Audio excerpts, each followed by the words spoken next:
हज़रत मोहम्मद सल्लल्लाहु अलैहि वसल्लम की विलादत का वाक़या। हज़रत मोहम्मद सल्लल्लाहु अलैहि वसल्लम की विलादत का वाक़या इस्लामी तारीख़ का एक इंतहाई अहम और बाबरकत वाक़या है। ये वाक़या अरब के शहर मक्का में पेश आया जब दुनिया जहालत और गुमराही के अंधेरों में डूबी हुई थी। विलादत का वक्त और मकाम। आप सल्लल्लाहु अलैहि वसल्लम की विलादत आमुल फील, हाथियों के साल में हुई। ये वही साल था जब यमन का बादशाह अब्रहा काबा को गिराने के लिए एक बड़े लश्कर के साथ मक्का पर हमला आवर हुआ था। इस लश्कर में बड़े बड़े हाथी भी शामिल थे, लेकिन अल्लाह तालीज़ ने अबाबील परिंदों के जरिए इस लश्कर को तबाह कर दिया। आप सल्लल्लाहु अलैहि वसल्लम की विलादत 12 रबीउल अव्वल को पीर के दिन फजर के वक्त हुई। ये तारीख ईसवी कैलेंडर के मुताबिक 571 इन बनती है।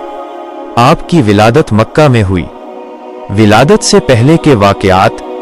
आप सल्लल्लाहु अलैहि वसल्लम की विलादत से कुछ माह कबल आपके वालिद हज़रत अब्दुल्ला का इंतकाल हो चुका था।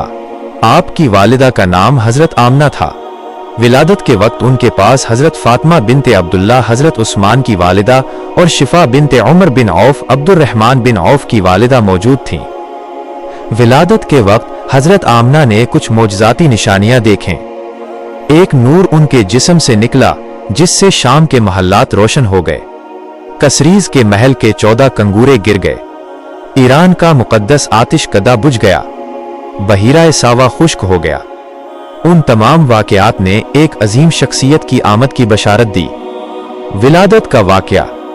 जब आप सल्लल्लाहु अलैहि वसल्लम की विलादत हुई तो आपकी वालिदा हज़रत आमना ने आपको अपने दादा हज़रत अब्दुल मुत्तलिब के पास भेजा। उन्होंने आपको काबा में ले जाकर अल्लाह का शुक्र अदा किया और आपका नाम मोहम्मद रखा, जिसका मतलब है बहुत ज्यादा तारीफ किया गया।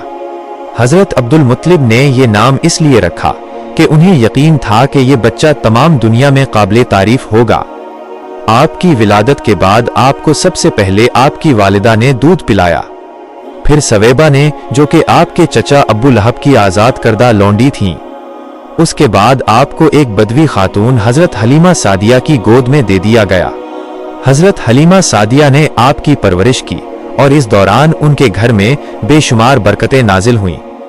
ये सारा वाकया इस बात की अलामत था कि अल्लाह तालीज़ ने इस बच्चे को न सिर्फ तमाम जहानों के लिए रहमत बनाकर भेजा, बल्कि उसकी हिफाजत और परवरिश की जिम्मेदारी भी अपने हाथ में रखी थी।